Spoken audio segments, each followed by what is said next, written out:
지난 3월 달에 그냥 죽었더라면 이런 걸못 바뀌는데 다시 살아나가지고 여러분의 얼굴을 뵙고 하도 감사해서 5월 셋째 주나 둘째 주에 한번 오려고 했는데 그렇게 또 시간이 안 돼서 목사님에게 제가 마지막 주에 한번 가겠다고 부탁을 했습니다. 우리 목사님 또 착해서 내가 또 부탁하니까 얼른 대답해 주셔서 제가 얼른 왔습니다. 저는 그래서 참 때로는 지혜롭고 영리하게 살았다 이렇게 생각이 들 때도 있었어요. 근데 때로는 왜 이렇게 미련했을까? 제가 이렇게 바보스럽고 또 멍청하게 살았을까? 라고 후회하고 가슴을 칠 때도 많단 말이에요. 지난 3월 달에 감기 기운이 좀 있더라고요. 그래서 이제 그것도 그냥 확기로 못 이겨서 그냥 집에서 성원을 하니까 가서 뭐 약을 이렇게 병원 가면 한 5일치 약을 지어주잖아요. 5일치 약을. 그 약을 하루 먹고 하루 좀 괜찮은 것 같아. 그럼 약을 안 먹는 거예요. 그럼 또 다시 또 약을 먹으면 또 좀 괜찮은 거. 그래서 이 감기가 좀 내가 면역력이 약해져서 이렇게 심한 말이다. 그러니까 줄기차게 동네에 있는 집 가까이 있는 병원에 다녀서 이렇게 병원에 세 번째 가서 약을 지어 왔는데 이상하게 다른 때하고 안 좋아요. 그래서 다시 또 병원에 갔더니 이 병원에 큰 병원에 가서 검사를 받아보는 게 좋겠다. 어디가 안 좋은 것 같냐 그러니까 엑스레이를 보더니 폐가 안 좋은 것 같다. 그래서 저는요 이 폐에 대해서 평생 아픈 적이 없었기 때문에 관심이 없었어요. 제가 얼마나 이 폐에 대해서 무식했냐 그러면 막 이 오른쪽 너무너무 아픈데 숨을 못 쉬게 아파요. 아픈데 왜 이쪽이 아프지? 폐는 이쪽에 있는데 내가 그럴 정도로 이 폐에 대해서 무식했어요. 한번 생각해 본 적이 없었어요. 아픈 적이 없었기 때문에.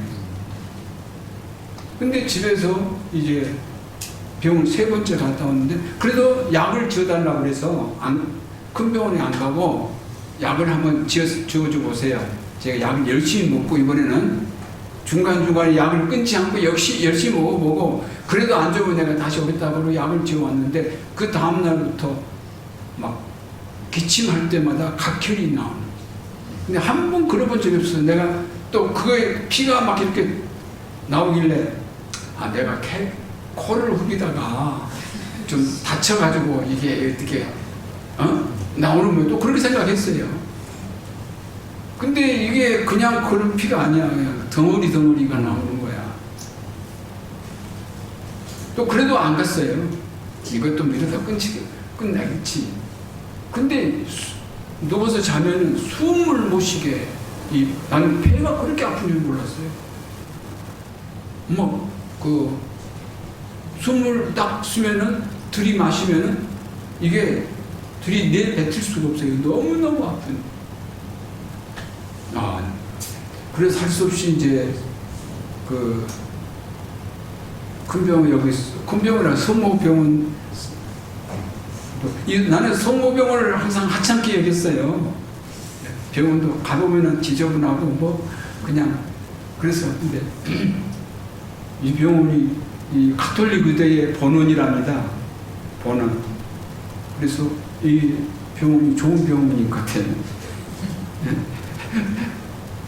우리 집사람도 거기 가서 수술받고 건강해졌잖아요. 그런데 병원 가니까 응급실에 이제 실려서 갔는데 깜짝 놀라는 거예요. 아이고 이거 보통 건강한 사람의 폐는 염증이 생기면은 치수가 0.5라면 0.5. 원래 폐에 대한 염증 치수가 1만 돼도 치료받아야 된다고 그래요. 0.5. 근데 저는 그때 치수가 12에 올라가 있는 거예요. 아주 많이, 아주 위급한 상황이 된 거예요. 근데 이 폐에 물이 가득 차 있고, 또 나는 그걸 처음 들었어요. 이 폐 아래쪽, 오른쪽 폐 아래쪽에 아주 큰 상처 같은 그 피덩이가 이렇게 생겼는데, 이게 또 위에 있으면 좀 나은데 아래에 있으면 더 위험하다고 그래요. 뭐 별걸 다 들었어요. 근데 바로 그래서 그날 바로 그냥 입원 수속을 해서 입원을 해서 이제 제일 먼저 물을 빼내야 된다고 하더라고요.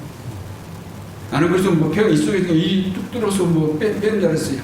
근데 그게 아니더만 또 드머리에다 호수를 박아가지고 물을 빼내야 돼요, 또.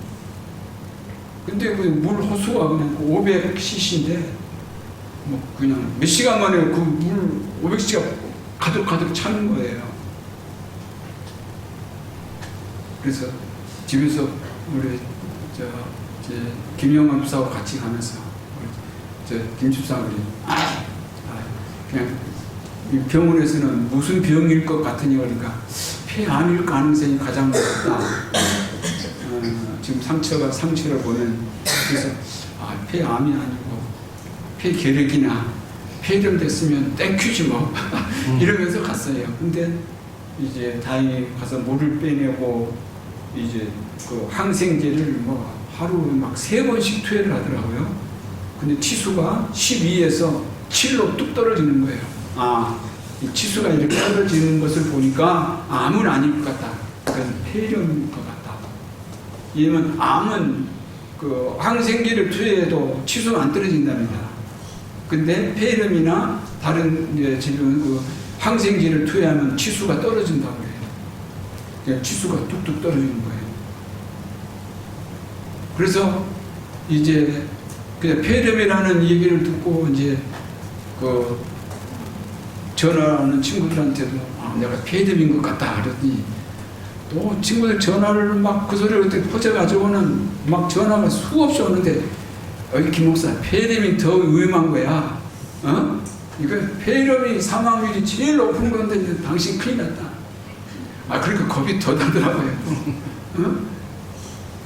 뭐 이거 근데 우리 그 모임에서도 측근 장로님들이는 폐렴으로 사망한 사람들이 많이 있었거든요.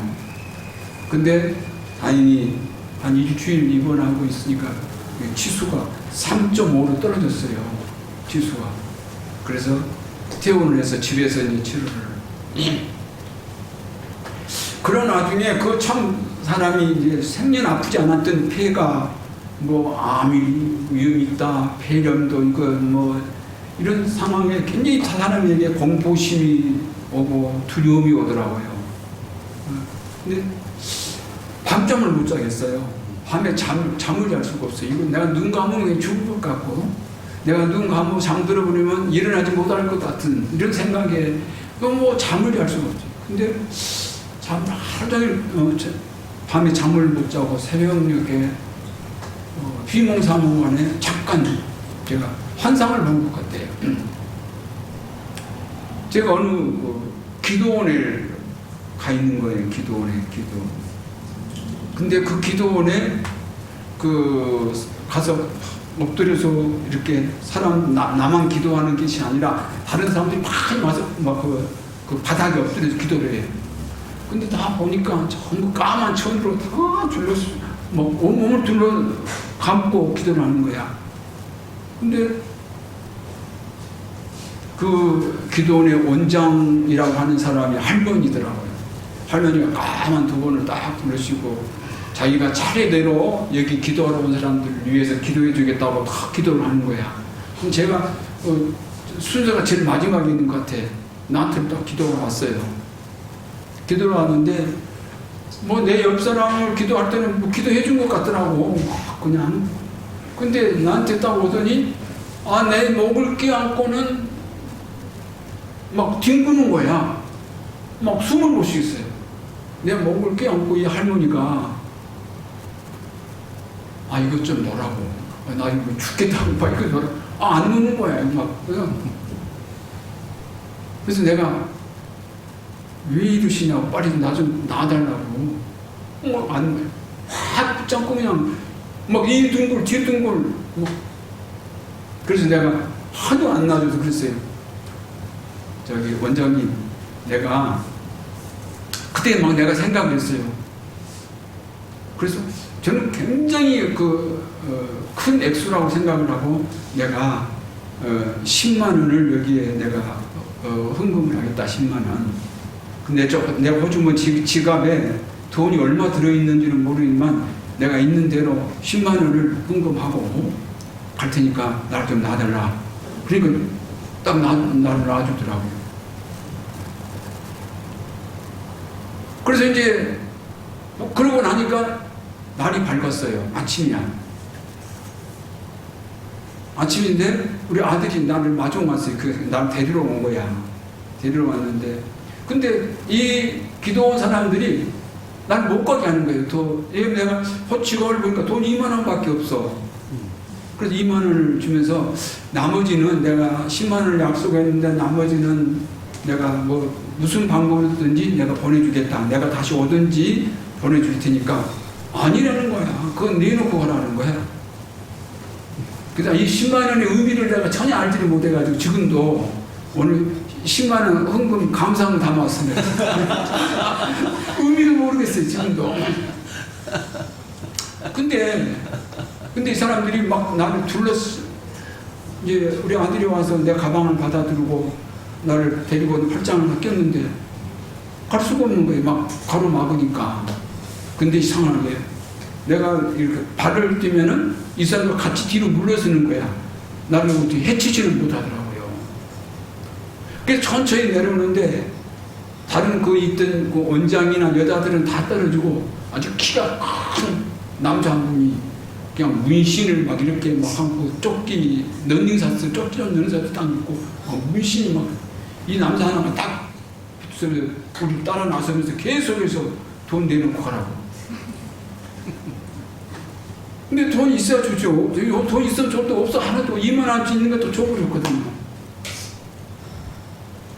근데 이 사람이 이제 우리 아들하고 둘이서 이렇게 내 팔짱을 끼고 내 가방을 들고 내려오는데 그 마을 내린 거 조그만 마을이 하나 있어요. 마을 입구에 딱 들어서니까 또 한 사람의 장정이 문신을 하는 더 무섭게 생긴 사람이 또 달라붙으면서 돈 내놓고 가셔야지. 그러면서 그냥 우리를 이렇게 감싸는 거예요. 근데 그냥 우리가 말없이 이렇게 떠먹떠먹 걸어내려오는데 우리를 어떻게 몸을 뭐 붙잡거나 해치지는 못하더라고. 안 하더라고요. 따라 나서면 또 걔 돈 달라는 거야. 또 마을을 지나서 한 모퉁이를 도니까 또 한 사람이 딱 또 그렇게 건장하고 무섭게 생긴 사람이 또 지키고 있네. 또 세 사람이 겁이 덜컥 나죠. 그게 우리 아들이 내가 생각할 때 쳐다보진 않았는데 막 볼볼 떨는 것 같아. 무서워하는 것 같아요. 그래서 내가 그랬어. 야, 무서워하지 마라. 응? 겁내지 마. 나도 얼마나 무서운지 몰라요. 그런데도 내가 무서워하지 마라. 겁내지 말라. 그러고 내려오는데 네 번째 사람이 또 하나 딱 나타나는 거예요. 나타나는 이 사람은 전부 다 이놈들이 쫓긴 연내사슬을 입었어. 그리고 이런데 문신을 오면 문신한 놈들이고. 근데 한 놈은 연필을 아주 날카롭게 깎아가지고 이걸 가지고 자꾸 내 얼굴에다 이렇게 대면서 그래서 내가 야 인마 너 연필 얘 가져왔어. 근데 그걸 막 찌를 것 같이 그러면 나를 못 찌르더라고. 그래서 연필 내가 이리 내놔. 이거 뭐 쓸데도 없는 그걸 뺏어가지고 던졌어요. 잘 던져버리고 이렇게 내려오는데 네 사람이니까 얼마나 나도 무섭고 이놈들이 어떻게 무슨 일을 할지 모르니까 또 한 번 동의를 싹 도는데 또 한 놈이 딱 그러고 있는 거예요. 5명. 근데 막 이 다섯째 사람을 보는 순간 겁이 덜컥 나고 더 무섭더라고요. 그래서 내가 막 몸부림을 치면서 눈을 부쩍 떴어요. 꿈인지 생시인지 그 비몽사몽만이야. 근데 그 현상이 이렇게 내가 또 그 사람들 인상까지 다 기억날 정도로 너무 똑똑한 그 상황에서 꿈을 딱 그 환상에서 눈을 딱 떴는데 와, 그 두려움이요. 아, 이 사람들이 이게 우리 또 그 아는 지식이 있잖아요. 아, 이게 사탄의 역사가 나를 이렇게 이제 끝장 내려고 그러는구나. 근데 그 두려움이 가시질 않은 거예요. 하루 종일 그 두려움에 이렇게 사로잡혀 있다시피 했어요. 뭐가? 근데 갑자기 어디서 뭔가 무슨 소리가 들린 것 같아요. 소리가 들린 것 같아서 반짝 그냥 생시에 누워서 생시에 뭐가 소리가 들린 것 같아서 바짝 귀를 내가 세웠는데 이런 음성이 들려오는 거예요. 내 사랑하는 종아, 내가 너를 언제 혼자 둔 적이 있었느냐? 이런 좀. 내가 너를 언제 혼자 둔 적이 있었느냐?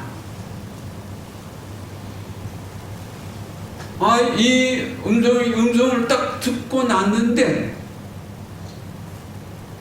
다시 그 환상 속의 그 현상 있잖아요.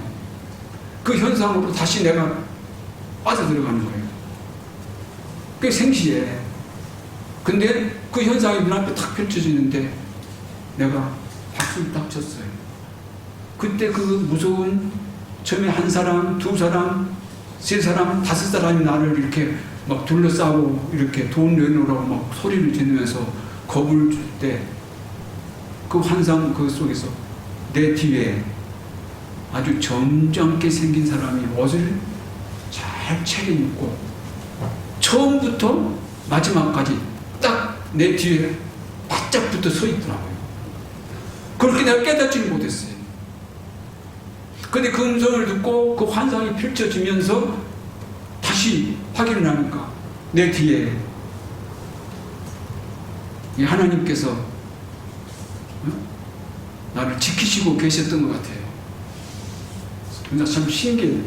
그 순간 내가 정신이 번쩍 뜨면서 마음이 그 무섭고 두렵고 떨리던 마음이 싹 사라지고 마음이 평온해지기 시작합니다. 그러면서 내가 찬송을 했어요. 나의 등 뒤에서 나를 도우시는 주. 내가 가사를 잘 몰라. 옛날 부르던 찬송가기 때문에 가사를 몰라서 입으로 중을 그래서 한번 불러볼까요? 한번 불러봅시다. 우리 같이 한번 부릅시다. 1절만 부릅시다. 1절만.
그날 바로 마음이 평안해지는 거예요.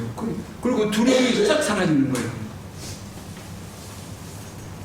그래서 급속도로 몸이 막 회복되는 걸 느끼겠더라고요. 그래서 퇴원하고 그 다음 주에 바로 병원에 가서 다시 검사를 받고 또 좀 불안해서 또 그 다음 주에 또 병원에서 왜 자주 이렇게 오시냐 그래. 또 그 다음 주 또 가서 또 검사를 받고, 그리고 마지막에 그 이제 그 사진들을 쫙 보여주면서 지금 이제 폐에 이렇게 막 물이 차 있던 폐가 지금 물이 쫙 바뀌어졌다.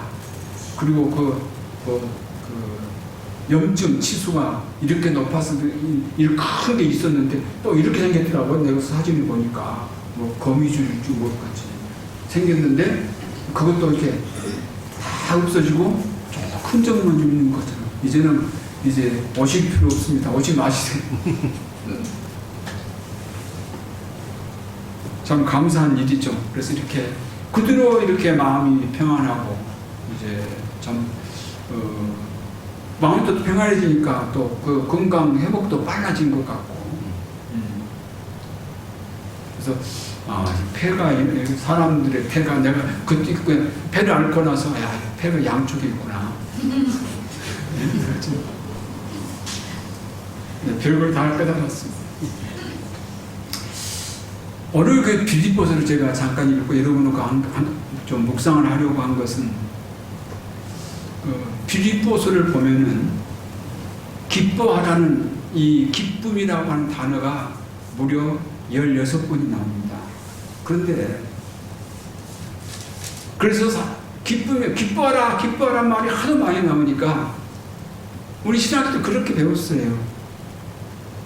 성경 중에 희락의 복음서, 기쁨의 복음서, 빌립보서다. 그렇게 배웠어요. 근데 이 빌립보서의 결론은 빌립보서 4장 19절 한번 읽어보시겠습니까? 19절 어떻습니다? 한번 읽어 다 같이 읽어봅시다. 시작. 하나님이 그리스도 예수 안에서 영광 가운데 그 풍성한 대로 너희 모든 쓸 것을 채우시리라. 그 풍성한 대로 너희 모든 쓸 것을 채우시리라. 이런 빌립보서의 결론이 바로 이 19절입니다. 풍성한 대로 너희 쓸 것을 채워주신다는 거예요. 왜 그러냐면 혹시 여러분들 오늘 말씀을 듣고 집안에 경제적으로 어려움이 있다거나 경제적인 문제가 좀 심각해지면 그 문제를 해결하기 위해서 다른 성경 말씀도 다 중요합니다만 특별히 빌립보서를 아침 저녁으로 묵상하면서 기도해 보십시오. 제가 장담합니다. 3주면 다 해결될 겁니다. 빌립보서를 묵상하시기 바랍니다. 왜냐하면 보십시오. 오늘 그 해답을 오늘 여러분에게 알려드리려고 합니다. 사도 바울이 감옥 안에서 복음을 선교 사역을 할 때에 가장 도움을 많이 줬던 교회가 빌립보 교회입니다. 그런 빌립보 교회는 부자들이 많이 있었느냐, 경제인들이 많이 있었느냐. 그래서 빌립보 교회는 그 당시에 최고의 주의 종이었던 사도 바울을 그렇게 많이 물질적으로 도왔던 교회니까 형편이 좋았느냐? 아니에요. 그러다 보니까 빌립보 교회는 그 당시에 초대교회가 가장 어려움을 많이 당한 교회였어요. 경제적으로도 어렵고 또 그 정치적으로 그 죄인으로 낙인시킨 사도 바울을 돕다 보니까 정치적으로도 어려움을 당하는, 핍박을 당하는 거예요.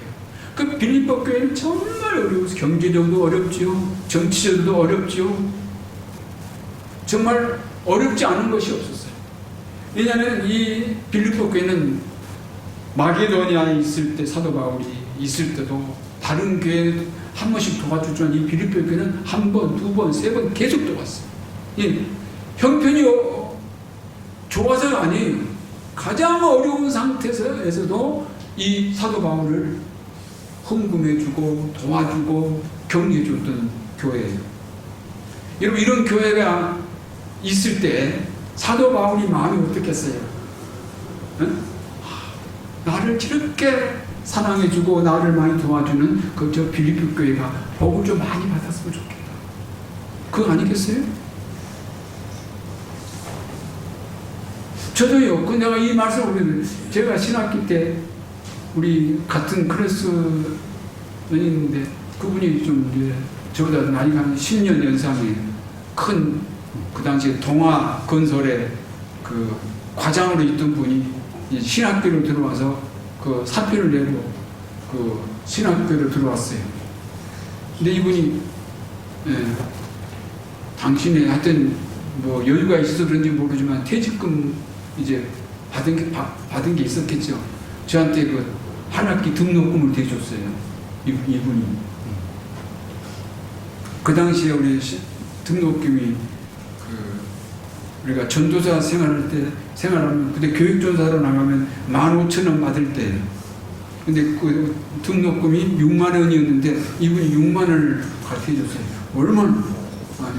근데 이분이 이제 교회를 개척하면서 성남에다 개척을 했는데 그 교회가 좀 잘 됐으면 좋겠다. 내가 기도 가장 많이 했던 사람. 그분이 대한수도원에 가서 40일 금식 기도를 할 때도 내가 매주 찾아갔어요. 왜? 이분이 잘 되기를. 왜? 나를 도와주는 분이니까. 이 교회 목사도 사람인데 안 그러겠어요? 목회하다 보면요, 교회다가 아주 형편이 넉넉해서가 아니라 정성을 다해서 교회다 헌금하고 봉사하는 사람을 보면 이 사람이 정말 복 받았으면 좋겠다는 생각을 갖게 돼요. 그리고 기도를 해도 빼놓지 않게 기도하게 돼요. 사도 바울의 마음이 그랬어요. 빌립보 교회가 자기를 그렇게 도와주니까 다른 교회보다 이 교회에 복 받았으면 좋겠다. 그 빌립보 교회가 경제적으로 정말 복을 받아서 풍성해지면 자기도 얼마나 좋겠어요. 왜? 이렇게 어려울 때도 많이 도와주는 교회인데 이제 좀 복을 받아서 넉넉해지면 사도 바울이 얼마나 좋겠어요.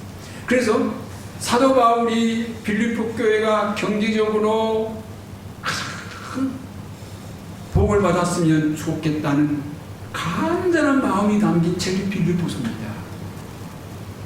그래서 우리에게 경제적인 문제가 생기면 이 빌립보서를 붙잡고 묵상하면서 이 빌립보서를 통해 주신 말씀을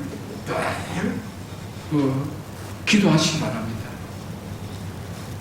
7일이면 해결되고요. 21일이면 더 해결이 되고 3주면 완전히 해결이 되고 할렐루야. 믿는 대로 될지어다. 믿으면 되는 거예요. 네.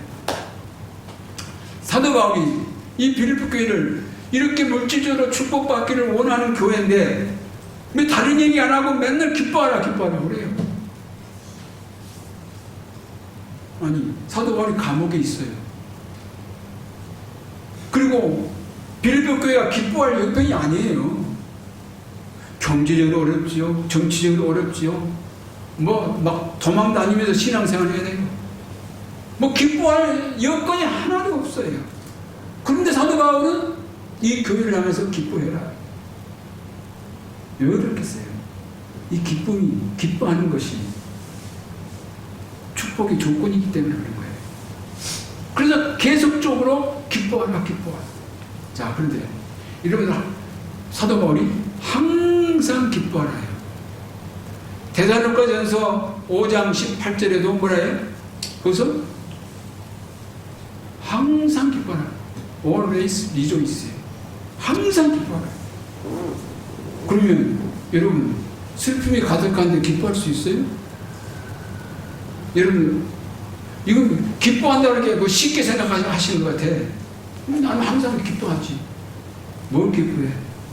슬픔 속에서도 어려움 속에서도 환난 속에서 할 수 있어요. 항상 기뻐하는 거예요. 그 항상이라는 말은 슬픔이 있을 때도 기쁨이 있을 때도 기뻐하는 거예요. 근데 저는 집안에 막 어려운 일이 생기고 어떻게 기뻐해요? 인상 써야지. 사람 누구나 다 그래요. 자, 그런데 그러면 믿음이 없으니까 그렇죠? 아니에요. 그 믿음과 상관이 없어요. 여러분 예수 그리스도 믿죠? 할렐루야? 예수 그리스도 믿죠? 구원 받았죠? 왜 그런데 여러분 항상 기뻐하지 못하니까? 믿음과 상관이 없다니까요. 믿음으로 구원을 받았지만 내 환경, 내 상황 속에서 항상 기뻐하지 못해. 이게 문제예요. 저도 자신 없어요. 항상 어떻게 항상 기뻐해요? 사람인데. 사람은 누구나 그 목사든 신부든 교황이든 누구든 항상 기뻐할 수가 없어요. 왜? 인성을 가졌기 때문에. 자, 또 한 가지. 감사함으로 너희의 구할 것을 아뢰라 그랬어요. 그럼 감사, 이럴 때 항상 감사합니까? 감사해주고. 하나님 감사합니다. 감사합니다. 내가 오늘 아침에 기도할 때도 하나님 감사합니다. 근데 중요한 건 뭐예요? 범사에 감사해야 돼요. 좋은 일이 있을 때만 감사하라면 그거 쉽지요. 누군 다 하지. 근데 내가 못하는 것은 범사, 모든 일에 기쁨이 있을 때도, 즐거운 일이 있을 때도, 슬픈 일이 있어도, 내가 실패했어도, 내가 성공했을 때도, 배가 부를 때도, 배가 고플 때도 범사, 감사해야 돼요. 그게 안 되는 그게 안 돼. 저는 안 돼요. 그럼 내가 믿음이 없어서 구원을 못 받았습니까? 나 구원 받았어요. 할렐루야. 내가 본 환상이 또 말씀드리고 싶은 환상이 있는데 나중에 오늘 좀 드리려고 했는데 시간이 좀 오는 것 같아서 나중에 내가 다음 기회에 그 환상을 함께 얘기하면서 의리를 나누려고 해요. 근데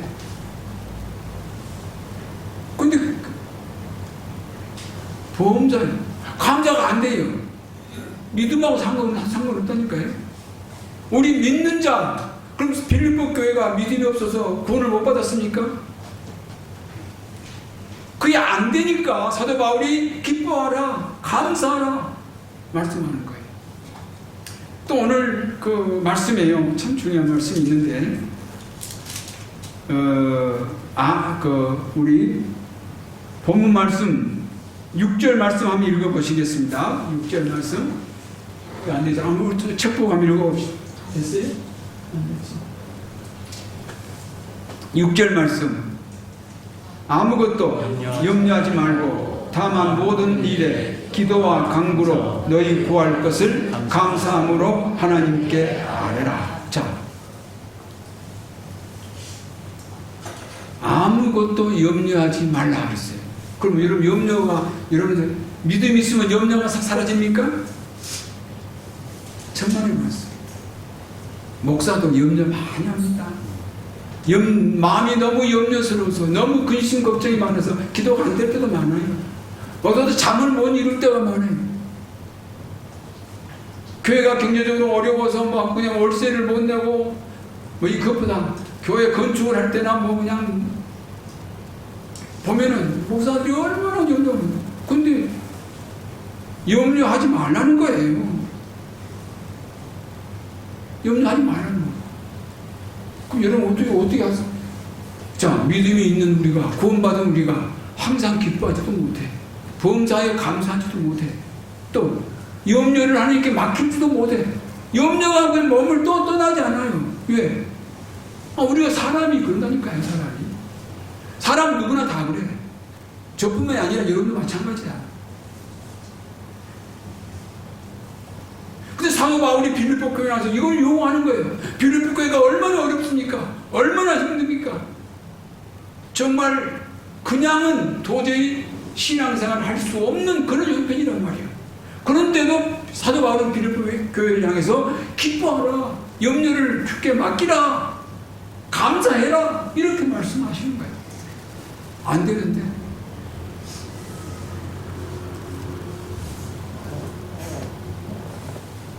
여러분들 여기 보니까 너희 구할 것을 기도와 간구로. 기도는 뭐고 간구는 뭐예요? 간구도 기도고 기도가 기도지. 안 그래? 기도는 뭐고 간구는 뭐냐고요.